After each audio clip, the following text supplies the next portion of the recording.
Hi all, welcome to Blasters Arena. ഇന്ന് നടന്ന മത്സരത്തിൽ മുഹമ്മദൻ എസ്സിയെ 1-നെതിരെ 3 ഗോളുകൾക്കാണ് ബ്ലാസ്റ്റേഴ്സ് പരാജയപ്പെടുത്തിയത്. മികച്ച പ്രകടനമാണ് ബ്ലാസ്റ്റേഴ്സ് നടത്തിയത്. നമുക്കറിയാം, വിക്ടർ ബെർത്തോമോ, ഫ്രാഞ്ചു, അതുപോലെ തന്നെ ശ്രീകുട്ടൻ എന്നിവരാണ് ഗോളുകൾ നേടിയത്. യോക്ക് 2 അസിസ്റ്റുകൾ സ്വന്തമാക്കിയിട്ടുണ്ട്. ഇതോടുകൂടി മുഹമ്മദൻ എസ്സി ഇന്ത്യൻ ഫുട്ബോൾ ലീഗിലേക്ക് റെലഗേറ്റ് ആവുകയും ചെയ്തു എന്നുള്ളതാണ്. ഏതായാലും ഇവിടെ ആഷ്ലി വെസ്റ്റ്വുഡ് പറഞ്ഞ ഒരു കാര്യം ശ്രദ്ധേയമാണ്. അതായത് ഈ സീസണിലെ തങ്ങളുടെ അവസാനത്തെ മത്സരം എന്നാണ് എന്നുള്ളത് തങ്ങൾക്ക് ഇപ്പോഴും അറിയില്ല എന്നാണ് ആഷ്ലി വെസ്റ്റ്വുഡ് പറഞ്ഞിട്ടുള്ളത്.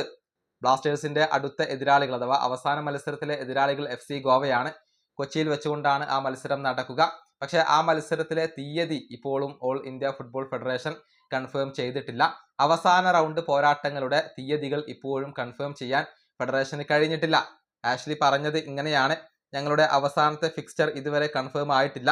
അതായത് ഞങ്ങളുടെ അവസാനത്തെ മത്സരം എന്നാണെന്ന് ഞങ്ങൾക്ക് ഇപ്പോഴും അറിയില്ല. ഇതാണ് ആഷ്ലി വെസ്റ്റ്വുഡ് പറഞ്ഞിട്ടുള്ളത്. അതായത് 17-ാം തീയതി ആയിരിക്കും ആ മത്സരം ഉണ്ടാവുക എന്നായിരുന്നു ആദ്യത്തെ സൂചനകൾ. പക്ഷെ അത് ഫെഡറേഷൻ കൺഫേം ചെയ്തിട്ടില്ല. ഇനിയിപ്പോൾ ഫെഡറേഷൻ ഈ മത്സരം എന്നാണ് എന്നുള്ളത് തീരുമാനിക്കേണ്ടതുണ്ട്. ഈ വീഡിയോ അവസാനിപ്പിക്കുന്നു. അടുത്തൊരു വീണ്ടും കാണാം.